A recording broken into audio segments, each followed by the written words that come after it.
On a beaucoup dit que c'était la France périphérique qui était dans la rue, avec les Gilets jaunes, en tout cas la France des territoires un peu oubliés. On sait votre combat pour la France rurale, les services publics dans des zones reculées au loin des villes. Est-ce que on pouvait imaginer que ce mouvement prenne cette ampleur-là ?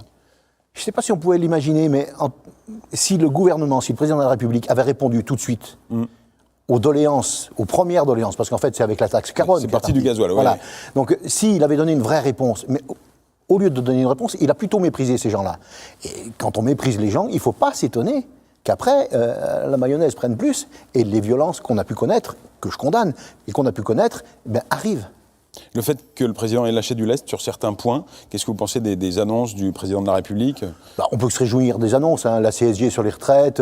Bon, alors moi, ce que je regrette, c'est que la taxe carbone, il l'ait mise aux oubliettes, parce qu'on aurait pu l'accompagner de façon différente. Nous, dans le cadre de la loi de finances, on avait porté plusieurs amendements pour trouver des fonds, entre autres le rétablissement de l'ISF. Bon, ils ont effacé ça d'un revers de main. C'est dommage, c'est dommage. Et je ne voudrais pas qu'on stigmatise le débat. D'un côté les riches, d'un côté les pauvres, et d'un côté les défenseurs des riches, et de l'autre côté les défenseurs des pauvres. C'est pas ça le problème. Moi, je reproche à personne d'être riche ou d'être pauvre. C'est pas ça le souci.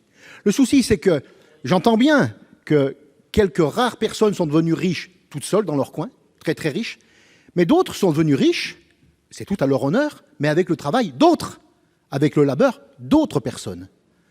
Et c'est juste, avec le rétablissement de l'ISF, c'est juste un partage qu'on souhaiterait.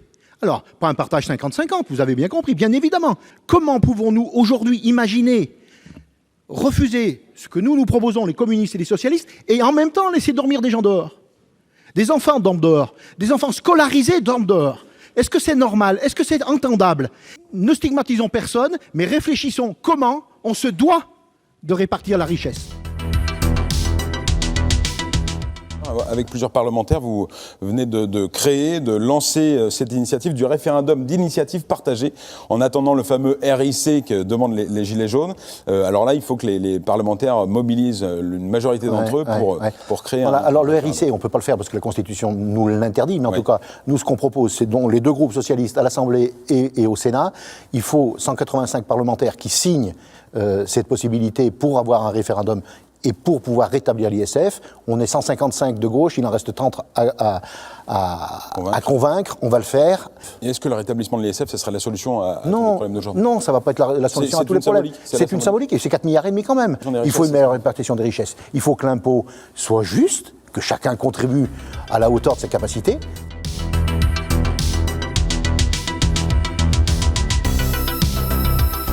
Dans le cadre de la loi Pacte également, vous avez prévu de supprimer les taxes à faible rendement. Et il y en a une particulièrement qui a attiré notre attention, c'est la taxe pour les entreprises qui font des recherches d'hydrocarbures. Alors, c'est peut-être un hasard du calendrier, mais en tout cas, aujourd'hui, Total est à la veille de commencer des recherches en Guyane, et donc, normalement, on devrait payer cette taxe. Mais puisque vous la supprimez, il va être affranchi de cette taxe. Alors, c'est sûrement un hasard du calendrier, j'ose pas imaginer que vous ayez pu calculer ça aussi justement, mais Total, quand même, en fin de cette année, c'est plus 45% de bénéfices nets au troisième trimestre, soit 4 milliards. Donc, on peut bien imaginer quand même qu'ils auraient pu participer à l'effort que vous demandez, Monsieur le Ministre, à tous les Français. Merci.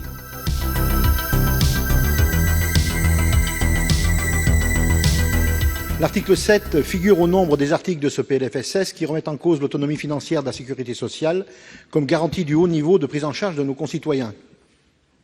Notre amendement vise donc à garantir la compensation par l'État à la sécurité sociale de l'ensemble des exonérations de cotisations prévues par cet article. Le principe de compensation est d'autant plus important que le budget de la sécurité sociale revient à l'équilibre en 2018 et qu'il est même censé dégager des excédents en 2019, selon les projections faites par votre gouvernement, Monsieur le Ministre, et la Cour des comptes. À ce titre, ces excédents, s'ils se confirment, seront une source incontournable du financement de la protection sociale du futur qu'il convient de préserver pour avoir une vision à long terme de la santé, de la jeunesse, de la perte d'autonomie, de la petite enfance et bien sûr de l'hôpital public. Je crois comprendre que, de manière générale, la position que vous évoquez, qui est évoquée par les communistes en général, notamment à l'Assemblée nationale, mais que vous évoquez, monsieur le sénateur, en vous priant de m'excuser, que vous êtes contre les compensations de manière philosophique, ce qui peut se comprendre dans la construction de la sécurité sociale et de la cotisation telle que nous l'avons depuis le début de ce débat. Donc c'est un avis défavorable. Nos positions ne sont pas réconciliables.